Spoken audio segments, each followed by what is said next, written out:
Hello everyone, welcome to Quantum Minds. तो कल हमने चैप्टर किया था केमिकल रिएक्शन एंड इक्वेशन वाला, एंड आई होप वो आपको बिल्कुल अच्छे से समझ में आ गया होगा। उसमें सारे एनसीईआरटी के पॉइंट्स जो है वो इंक्लूड थे। एंड इसी तरह से आज जो हम चैप्टर करने जा रहे हैं वो है स्ट्रक्चर ऑफ एटम। ये जो वीडियो होने वाली है वो है क्लास 9th के स्ट्रक्चर ऑफ एटम चैप्टर की। चैप्टर ये जो 11th क्लास का है वो हम नेक्स्ट जो वीडियोज़ आएंगी उनमें करेंगे। तो ये देखिए 9th की एनसीईआरटी से सारी जो है इंपॉर्टेंट थिंग्स इसमें इंक्लूड की गई है। इसके बाद आपको एनसीईआरटी को रीड करने की ज़रूरत नहीं है। इसी को अगर आप अच्छे से समझ लेंगे तो आपका सारा जो है एनसीईआरटी से के चैप्टर से कवर हो जाएगा। So let's start this chapter. तो देखिए स्ट्रक्चर ऑफ एटम, इस चैप्टर में हमें पढ़ना है कि एटम का स्ट्रक्चर क्या होता है। सबसे पहले सबने जॉन डाल्टन की जो पोस्टुलेट्स है वो पढ़ी होंगी। उन्होंने ये बोला था कि जो एटम है वो एक इंडिविजिबल पार्टिकल है, हम उसको डिवाइड नहीं कर सकते, उसको पार्ट्स में डिवाइड नहीं किया जा सकता। बट 1866 में, याद रखिए 1866 में जो ई गोल्डस्टीन है साइंटिस्ट, उन्होंने डिस्कवर किया प्रेजेंस ऑफ रेडिएशन। जब वो एक एक्सपेरिमेंट कर रहे थे गैस डिस्चार्ज ट्यूब का, तो वहाँ पे रेडिएशन क्या है प्रोड्यूस हुई, और वो रेडिएशन को नाम दिया उन्होंने कैनाल रेज। तो जो ये रेज वहाँ पर प्रोड्यूस हो रही थी वो पॉजिटिवली चार्ज रेडिएशन थी। तो उन्होंने क्या इससे वो निकाला कि यहाँ पे जो है एक पार्टिकल प्रेजेंट है सब एटॉमिक उस रेडिएशन में, और वो पॉजिटिवली चार्ज्ड है, और उन्होंने इस सब एटॉमिक पार्टिकल को नाम दिया प्रोटॉन। तो यहाँ से डिस्कवरी हुई प्रोटॉन की। सिमिलरली फिर 1900 में जे थॉमसन साइंटिस्ट ने डिस्कवर किया ऐसा ही एक सब एटॉमिक पार्टिकल जो इस बार पॉजिटिवली चार्ज नहीं था, वो था नेगेटिवली चार्ज्ड, और इस नेगेटिवली चार्ज्ड पार्टिकल को उन्होंने नाम दिया इलेक्ट्रॉन।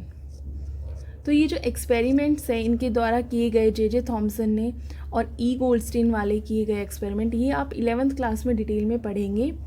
इसमें इतना ही गिवन है 9th क्लास में कि उन्होंने ये एक्सपेरिमेंट किया था और वहाँ से जो है पॉजिटिवली चार्ज पार्टिकल की जो है डिस्कवरी हुई थी, और यहाँ से जे थॉमसन ने जब किया था एक्सपेरिमेंट तो वहाँ से नेगेटिवली चार्ज पार्टिकल की डिस्कवरी हुई थी। तो इस तरह से पता चला कि एटम में सब एटॉमिक पार्टिकल्स भी होते हैं, जो प्रोटॉन है और इलेक्ट्रॉन है। तो मतलब कि एटम जो है वो डिविजिबल है। तो ये जो सर जॉन डाल्टन ने बोला था इनडिविजिबल, वो यहाँ पे रॉन्ग प्रूव हो गया। इसका मतलब हुआ कि एटम जो है डिविजिबल है। अब देखिए जो ये डिस्कवरीज हुई, इसके बाद ये देखा गया कि इलेक्ट्रॉन एंड प्रोटॉन्स को कैसे अरेंज किया जाता है एटम के अंदर। हमने इलेक्ट्रॉन एंड प्रोटॉन की डिस्कवरी तो देख ली। इसके बाद मुद्दा आता है कि भाई इलेक्ट्रॉन एंड प्रोटॉन जो है वो एटम में किस तरह से अरेंज होंगे। तो इस डायरेक्शन में सबसे पहले जिसने डिस्कवरी की अरेंजमेंट के केस में वो थे जे थॉमसन। उन्होंने सबसे पहले अपना जो है मॉडल दिया था J Thomson model of an atom. उसमें उन्होंने बताया कि जो एटम है वो एक स्फीयर है, वो एक स्फीयर की शेप का है, और उसमें पूरे में जो है पॉजिटिवली चार्ज्ड है, वो ये पॉजिटिव चार्ज है पूरा एटम, स्फीयर एटम के अंदर। एंड इसमें बीच बीच में क्या है नेगेटिवली चार्ज्ड पार्टिकल्स प्रेजेंट है, और जो नेगेटिव चार्ज प्रेजेंट है यहाँ पे वो इलेक्ट्रॉन्स है। ये जो पूरा है पॉजिटिवली चार्ज वो वहाँ पे प्रोटॉन्स है, एंड जो नेगेटिवली चार्ज बीच बीच में प्रेजेंट है यहाँ पे पार्टिकल वो है इलेक्ट्रॉन। इस मॉडल को उन्होंने वाटरमेलन से कंपेयर किया। तो जैसे कि वाटरमेलन जो होता है उसका रेड कलर होता है एंड बीच बीच में सीड्स एम्बेडेड होते हैं उसमें। तो उसने बोला जो यहाँ पे सीड्स है उससे कंपेयर करेंगे अगर वाटरमेलन से इस मॉडल को, तो ये पूरा तो जो है पॉजिटिवली चार्ज है, और जो सीड्स है वो नेगेटिवली चार्ज की तरह काम करेंगे। तो उन्होंने वाटरमेलन से कंपेयर किया था अपने मॉडल को। इसके बाद है कि जो पॉजिटिव चार्ज जितना है यहाँ पे इस पेयर में उतना ही नेगेटिव चार्ज है। तो पॉजिटिव चार्ज इक्वल है नेगेटिव चार्ज के। इससे पता चलता है कि जब पॉजिटिव चार्ज बराबर है नेगेटिव चार्ज के तो ओवरऑल जो एटम है वो क्या होगा इलेक्ट्रिकली न्यूट्रल एटम है वो, ठीक है। अब जे थॉमसन की डिस्कवरी के बाद जो सेकंड डिस्कवरी की वो है Rutherford model of an atom आया। रदरफोर्ड ने क्या किया, इसके लिए रदरफोर्ड के केस में आपको दो चीज़ें याद रखनी है, एक तो alpha particle and second is gold foil. मतलब यहाँ पे दो टर्म्स यूज़ हो रही है, ये सबसे इम्पॉर्टेंट, ठीक है। अल्फ़ा पार्टिकल क्या होता है जिस पे +2 तो चार्ज होता है, और उसका मास होता है 4u +2 चार्ज एंड मास कितना होता है 4u, एटॉमिक मास यूनिट। ठीक है, एटॉमिक मास यूनिट है u। तो ये याद रखेंगे आप अल्फ़ा पार्टिकल के बारे में। तो उन्होंने क्या किया, गोल्ड फॉइल ली और उस पर स्ट्राइक कराए ये जो अल्फ़ा पार्टिकल्स है। ये अल्फ़ा पार्टिकल्स जो है वो गोल्ड फॉइल पे, ये पूरी जो है ये गोल्ड फॉइल है। ठीक है, ये गोल्ड फॉइल है पूरी। तो देख, इन अल्फ़ा पार्टिकल को स्ट्राइक करा रहे हैं। अब देखो, ये कुछ अल्फ़ा पार्टिकल्स तो सीधे डायरेक्ट पास हो रहे हैं पूरे गोल्ड फॉइल के अंदर, कहीं नहीं, मतलब सीधे डायरेक्ट पास हो रहे हैं, आर पार जा रहा है। मतलब ये देखो, ये वाला भी एंड ये वाला भी, ये वाला भी। अब कुछ जो पार्टिकल्स थे अल्फ़ा पार्टिकल्स, वो यहाँ पे देखो न्यूक्लियस के पास गए एंड वापस जो है डिफ्लेक्ट हो गए। ये डिफ्लेक्ट हो गया, तो ये कुछ एंगल से डिफ्लेक्ट हुए हैं। कितना भी एंगल हो सकता है, 45 डिग्री हो सकता है, ओके, 60 डिग्री हो सकता है, 72 डिग्री होता है। तो एक एंगल से वो क्या है, डिफ्लेक्ट कर गए मोस्टली पार्टिकल्स। ठीक है, कुछ तो पास हो गए थे, कुछ क्या है डिफ्लेक्ट हो गए। अब इस केस में 1 आउट ऑफ मैनी पार्टिकल्स क्या हो रहा है, ये जो है ये यहाँ से गया इसके पास, और ये सीधा उसी डायरेक्शन में, जिस डायरेक्शन से गया था, ये उसी डायरेक्शन में वापस भी आ गया। तो एक पार्टिकल है। ठीक है, अब देखिए, in his experiment he made alpha particles to fall on a thin gold foil. तो यहाँ पे हमने देखा कि अल्फा पार्टिकल जो है वो फॉल कर रहा है किस पे, गोल्ड फॉइल पे। अब क्वेश्चन आता है कि वाई गोल्ड फॉइल, उन्होंने गोल्ड फॉइल को ही भाई क्यों चूज़ किया। तो इसका आंसर क्या होगा, because he wanted as thin a layer as possible. वो चाहते थे कि लेयर बहुत ही ज़्यादा जो है थिन हो। ठीक है, तो इसके लिए उन्होंने इसलिए जो है गोल्ड फॉइल को ही इस्तेमाल किया। इसकी जो फॉइल की थिकनेस थी वो कितनी थी, 1000 एटम्स के बराबर। अब जो ये एक्सपेरिमेंट इन्होंने किया उससे ऑब्जर्वेशंस क्या क्या आई, तो हमने देखा कि कुछ अल्फा पार्टिकल तो स्ट्रेटली पास हो गए, कहीं नहीं रुके, सीधे पास कर गए गोल्ड फॉइल में से। कुछ अल्फा पार्टिकल्स क्या थे, डिफ्लेक्ट हो गए। हमने देखा था यहाँ से गए थे, न्यूक्लियस पे टच हुए और वापस एक एंगल से डिफ्लेक्ट हो गए। ठीक है, एंड 1 आउट ऑफ 12,000 पार्टिकल्स, 12,000 में से एक पार्टिकल ऐसा था जो कि सीधा अपीयर टू रिबाउंड, मतलब जिस डायरेक्शन से गया था वो उसी डायरेक्शन से यहाँ से ही वो वापस भी आ गया। ठीक है, तो ये 2-3 चीज़ें हुई, एक तो डायरेक्टली पास कर गया, एक डिफ्लेक्ट हो गया, एंड तीसरा क्या था, सीधा जिस डायरेक्शन से गया था वो रिबाउंड हो गया एज इट इज़। अब यहाँ से कंक्लूजन क्या निकलती है रदरफोर्ड मॉडल ऑफ एटम में। पहला है, most of the space inside the atom is empty. ये हम क्यों कह रहे हैं कि ज़्यादातर स्पेस जो है एटम के अंदर वो खाली है, ये हमने क्यों बोला, ये हमें पता चला कि हमने देखा कि कुछ पार्टिकल्स जो है वो सीधे के सीधे पास हो गए, मतलब उनको कोई चीज़ नहीं रोक रही है, उनके रास्ते में कुछ भी नहीं है, वो एटम के अंदर से सीधे जो आर पार हो रहे हैं। तो मतलब कि इससे पता चलता है कि वहाँ पे खाली स्पेस है उस एटम के अंदर। तो हमें पता चला कि इनसाइड द एटम क्या है, मोस्ट ऑफ द स्पेस जो है खाली है, empty. Okay, first point. Second है, very few particles were deflected. अब हमने देखा कुछ पार्टिकल्स जो है वो डिफ्लेक्ट कर रहे थे, तो इससे हमें क्या पता चलता है कि जो वहाँ पे क्या है, पॉजिटिव चार्ज प्रेजेंट है। जो अल्फा पार्टिकल होता है वो पॉजिटिव होता है, तो जो भी पॉजिटिव इसके पास जा रहा है पॉजिटिव के बाद, तो ये क्या है, रिपेल करेगा, तो ये वापस आ गया, तो डिफ्लेक्शन होगी इसमें। ठीक है, तो इससे पता चलता है कि positive charge of the atom जो है वो कुछ ही स्पेस में है, लिटिल स्पेस में।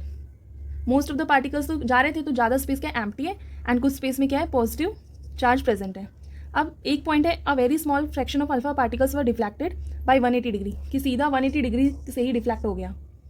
तो इससे हमें पता चलता है कि जो पॉजिटिव चार्ज है और मास है गोल्ड एटम का, वो कंसनट्रेटेड है एक स्मॉल वॉल्यूम के अंदर, और यही स्मॉल वॉल्यूम जो है जहाँ पे पॉजिटिवली चार्ज प्रेजेंट है उसी को न्यूक्लियस बोला गया। तो ये जो रदरफोर्ड मॉडल ऑफ एटम है, इसने लेड की डिस्कवरी ऑफ न्यूक्लियस ऑल्सो।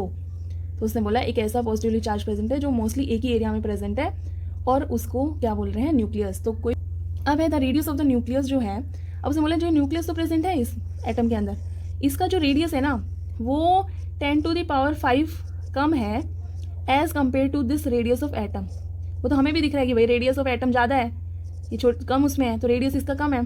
ठीक है, तो ये थी इसकी कंक्लूजन्स मॉडल की।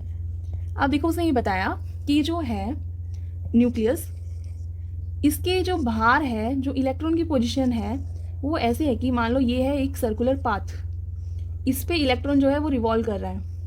ये देखिए, ये इलेक्ट्रॉन ऐसे ऐसे घूमे जा रहा है इसके चारों तरफ, कोई स्पेसिफिक पोजीशन नहीं है, बस एक सर्कुलर पाथ है, और जो इलेक्ट्रॉन है वहाँ पे क्या है, मूव कर रहा है। ये सर्कुलर पाथ हो गया न्यूक्लियस से जाता हुआ, यहाँ पे इलेक्ट्रॉन है। ठीक है, ये देखो, ये एक सर्कुलर पाथ है, और यहाँ पे इलेक्ट्रॉन क्या है, ये इलेक्ट्रॉन है, ये इलेक्ट्रॉन, ये रिवॉल्व कर रहे हैं। तो positively charge centre in an atom, ये जो पॉजिटिवली चार्ज एटम है ये न्यूक्लियस है।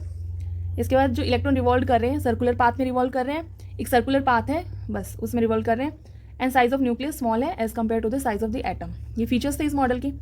अब इसने ये तो बता दिया कि ऐसे ऐसे इलेक्ट्रॉन भाई रिवॉल्व कर रहा है सर्कुलर पाथ में। फिर इसके ड्रॉबैक्स आई। ड्रॉबैक्स में क्या हुआ कि उसने ये बताया कि जो भाई इलेक्ट्रॉन है वो चारों तरफ जो है न्यूक्लियस के रिवॉल्व कर रहा है, तो ये देखो एक स्पेसिफिक पाथ नहीं है, इलेक्ट्रॉन जो है कहीं पे भी जा सकता है। और जैसे जैसे ये रिवॉल्व करता रहेगा एक्सिलरेशन होगा इसमें, एक्सिलरेशन से क्या होगा, इसमें एनर्जी को रेडिएट करेगा। ये एक्सिलरेशन से एनर्जी रेडिएट हो रही है। किसी भी चीज़ की एनर्जी कम होगी ना जब वो जितना ज़्यादा मूव कर रहा है, तो उसकी धीरे धीरे एनर्जी क्या है, कम होती जाएगी। और जैसे जैसे वो मूव करता जाएगा ऐसे ऐसे धीरे धीरे पास आता रहेगा, और उसकी जैसे जैसे एनर्जी कम होती रहेगी उसकी चांसेस है कि वो इस न्यूक्लियस के अंदर जो है गिर जाए, तो फॉल कर सकता है वो न्यूक्लियस के अंदर। तो यहाँ से हमें इलेक्ट्रॉन की स्टेबिलिटी तो बिल्कुल भी नहीं पता चली। तो जब हमने इलेक्ट्रॉन की स्टेबिलिटी ही नहीं पता चली तो मतलब ये तो हमें बिल्कुल क्लियर नहीं हुआ कि यार कैसे अरेंज होते हैं इलेक्ट्रॉन्स और प्रोटॉन्स एटम के अंदर। तो ये चीज़ क्या है, इसकी ड्रॉबैक हो गई कि इसने हमें काफ़ी इन्फॉर्मेशन तो दे दी, बट इसने जो है ये एक्सप्लेन नहीं कर पाया इलेक्ट्रॉन की स्टेबिलिटी को। ठीक है, तो स्टेबिलिटी तो सबको चाहिए, तो यहाँ पे भी स्टेबल होना चाहिए था, तो ये कॉन्ट्रडिक्ट कर रही है दो चीज़ें। तो यहाँ पे इलेक्ट्रॉन की स्टेबिलिटी को उसने नहीं बताया, एटम जो है अनस्टेबल है ऐसे रहेगा तो इलेक्ट्रॉन। तो जैसे जैसे अब ड्रॉबैक्स आती है और डिस्कवरीज तो होती रहती है, तो इसके बाद जो डिस्कवरी हुई वो आया Bohr model of atom. Bohr model of atom क्या कहता है कि जो पोस्टुलेट्स है, आप पहले पढ़ेंगे हम postulate of Niels Bohr. Niels Bohr जो साइंटिस्ट है उन्होंने पोस्टुलेट दी, 2 पोस्टुलेट्स हैं।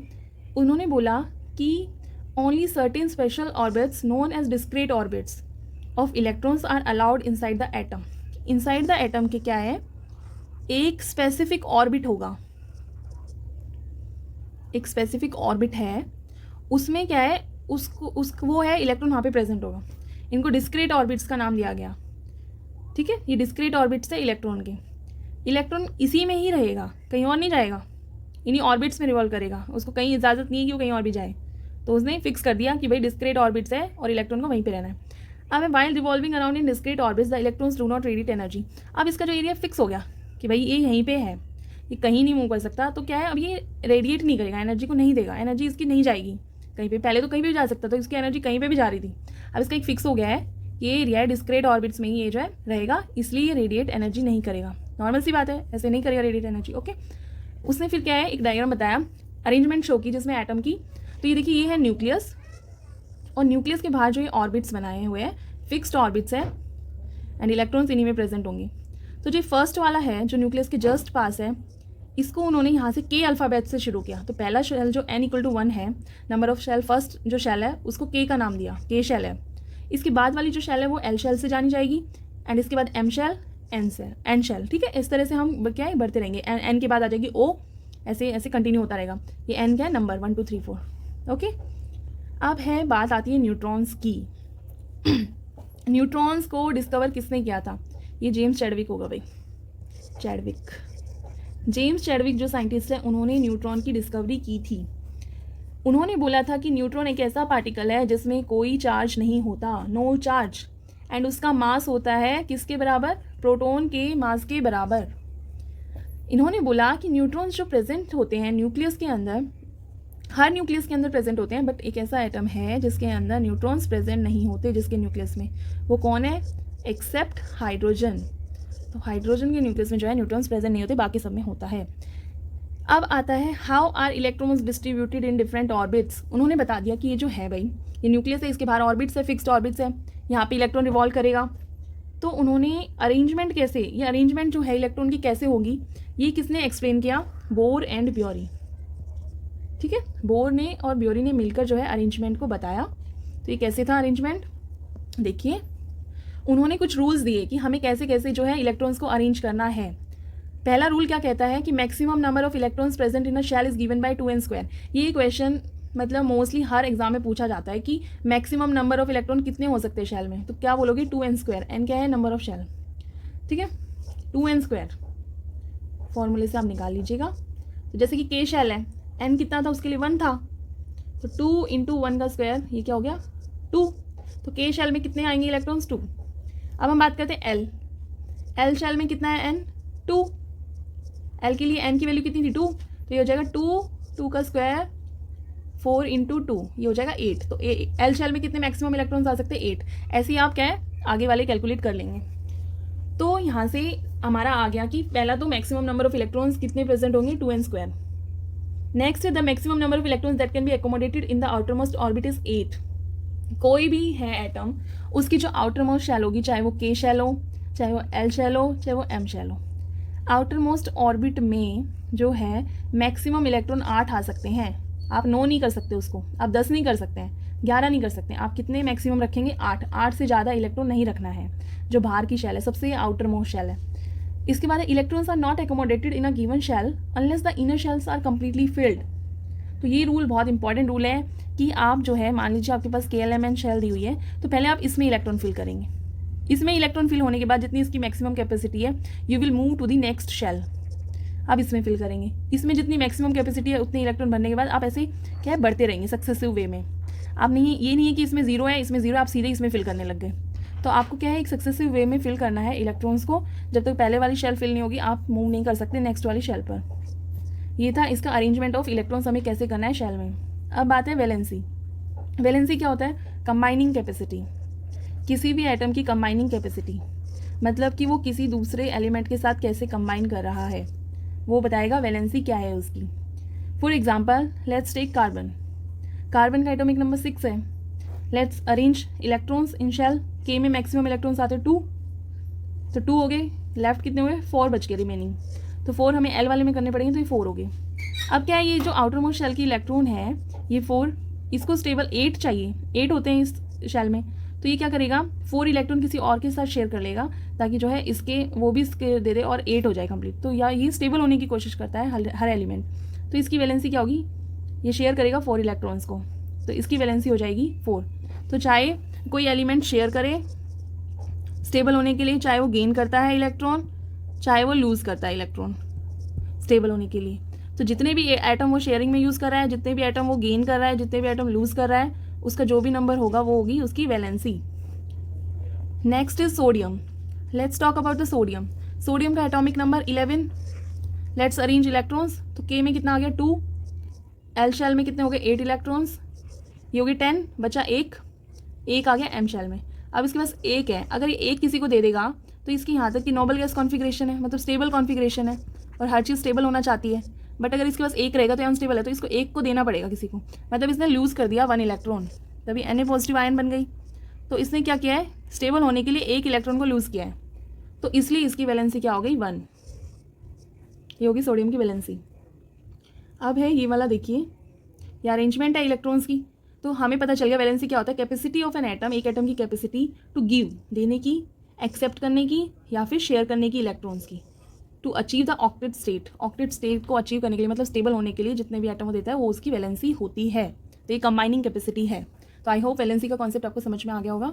Let's move further. Now we will talk about atomic number. We all know that we represent atomic number with the symbol Z। Z से represent करते हैं, और ऐसे ही मास नंबर को we represent it with A। दोनों के symbol है ये। तो एटॉमिक नंबर क्या होता है, total it is equal to the number of protons. Number of protons को रिप्रेजेंट करता है एटॉमिक नंबर, और जो number of protons plus neutrons को रिप्रेजेंट करता है वो होता है मास नंबर। और ये किसी भी एलिमेंट को रिप्रेजेंट करने का वे है, जो नीचे लिखा जाता है Z, हमेशा एटॉमिक नंबर को नीचे लिखा जाता है नोटेशन में, और जो A है ऊपर, इसको ये क्या है, मास नंबर। तो ये एलिमेंट है X। तो रिप्रेजेंट करने का तरीका है किसी भी एलिमेंट को उसके एटॉमिक नंबर और मास नंबर के फॉर्म में। Let's move further. Now we will talk about isotopes. Isotopes बहुत इंपॉर्टेंट है, ऑलमोस्ट हर कॉम्पिटिटिव एग्जाम में इसमें कुछ ना कुछ तो क्वेश्चन आ ही जाता है इसके रिगार्डिंग। तो आइसोटॉप्स क्या होते हैं, atoms of the same element. मान लीजिए एक एलिमेंट है H, हाइड्रोजन, तो उसके एटम्स होंगे सेम एलिमेंट के एटम्स है, ये भी हाइड्रोजन का एटम है, ये भी हाइड्रोजन का, ये भी हाइड्रोजन का। Atoms of the same element with same atomic number, इनका जो एटॉमिक नंबर है वो सेम होगा, बट जो इनका ये मास नंबर है वो अलग होगा। तो समझ गए कि आइसोटॉप क्या होंगे, एटम्स होंगे सेम एलिमेंट के जिनका एटॉमिक नंबर तो सेम है बट उनका मास नंबर क्या है, वो डिफरेंट है। और एक और चीज़, जो आइसोटॉप्स होते हैं उनकी केमिकल प्रॉपर्टीज़ तो सेम है, इस हाइड्रोजन की जो केमिकल प्रॉपर्टी है वो सेम होगी, बट इन तीनों की फिजिकल प्रॉपर्टीज़ जो है वहाँ पे डिफरेंस आएगा। तो इनकी फिजिकल प्रॉपर्टीज़ डिफरेंट होगी, केमिकल प्रॉपर्टीज़ सेम होगी। ठीक है, ये देखिए हाइड्रोजन एटम, ये है, हमने देखा एटॉमिक नंबर सेम है 1 1 1, but we are seeing that mass number is different. यहाँ पे 1 है, यहाँ पे 2 है, यहाँ पे 3 है। तो ये क्या है, आइसोटॉप्स ऑफ हाइड्रोजन। बहुत इंपॉर्टेंट होते हैं आइसोटॉप्स ऑफ हाइड्रोजन, आपको इन्हें याद रखना है। Protium, deuterium, tritium. Okay, so let's talk about the application of isotope. Isotope of uranium, जो आइसोटॉप होता है यूरेनियम का, उसको हम यूज़ करते हैं as a fuel. Nuclear reactor में फ्यूल की तरह काम करता है. जो आइसोटॉप है कोबाल्ट का, उसको यूज़ किया जाता है कैंसर की ट्रीटमेंट में. आइसोटॉप ऑफ आयोडीन है जो, उसको ट्रीटमेंट में, ग्वाइटर की ट्रीटमेंट में यूज़ किया जाता है. Now come to the isobar. ये जो लास्ट टॉपिक है इस चैप्टर का एनसीईआरटी में. एंड आइसोबार और देख लेते हैं हम. एटॉम, इसमें क्या था आइसोटॉप में, एटॉमिक नंबर जो है वो तो सेम था. एटॉमिक नंबर क्या था, सेम, बट क्या डिफरेंट था, मास नंबर. यहाँ पे इसका जस्ट अपोजिट कर दीजिए. यहाँ पे जो एटॉमिक नंबर है वो तो हो जाएगा डिफरेंट, और मास नंबर क्या होगा, सेम. दोनों एक दूसरे का अपोजिट है. अब देखिए, और यहाँ पे क्या है, वहाँ पे था सेम एटम, जो एक एलिमेंट था उसके सेम एटम्स थे, बट यहाँ पे डिफरेंट एलिमेंट्स हैं. सेम एलिमेंट्स नहीं है, डिफरेंट एलिमेंट्स है. देखो यहाँ पे आर्गन है, यहाँ पे क्रिप्टॉन है, ये पोटेशियम है, सॉरी पोटेशियम, और ये है कैल्शियम. Argon, potassium, calcium. अब देखो इनका जो मास नंबर है तीनों का वो कितना है, 40. इसका भी 40, इसका भी 40. मतलब कि यहाँ पे मास नंबर तो सेम है, but their atomic number is different. ये देखिए यहाँ पे 18 है, यहाँ पे 19 है, 20 है. तो यही दोनों में डिफरेंट है. यहाँ पे मास नंबर जो है वो सेम होता है और एटॉमिक नंबर डिफरेंट होता है. वहाँ पे मास नंबर डिफरेंट होता है और एटॉमिक नंबर सेम होता है. तो ये हो गया भाई चैप्टर, कौन सा, स्ट्रक्चर ऑफ एटम. तो ये जो है मैंने बिल्कुल क्रिस्टल एंड क्लियर वे में आपको जो है समझाने की कोशिश की है. एंड आई डोंट थिंक कि अब आपको कोई डाउट रहने वाला है इस चैप्टर में. एंड आपको जो है चीज़ें बिल्कुल क्लियर हो गई होंगी.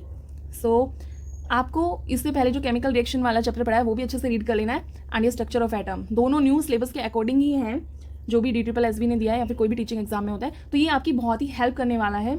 एंड इसके बाद आप जस्ट प्रैक्टिस करो क्वेश्चंस को. एंड आई होप ये आपको चैप्टर क्लियर हो गया होगा. एंड अगर आपको ये वीडियो अच्छी लगी है तो बिल्कुल इसको लाइक कीजिएगा एंड शेयर कीजिए. थैंक्स, एंड सपोर्ट करते रहिए भाई.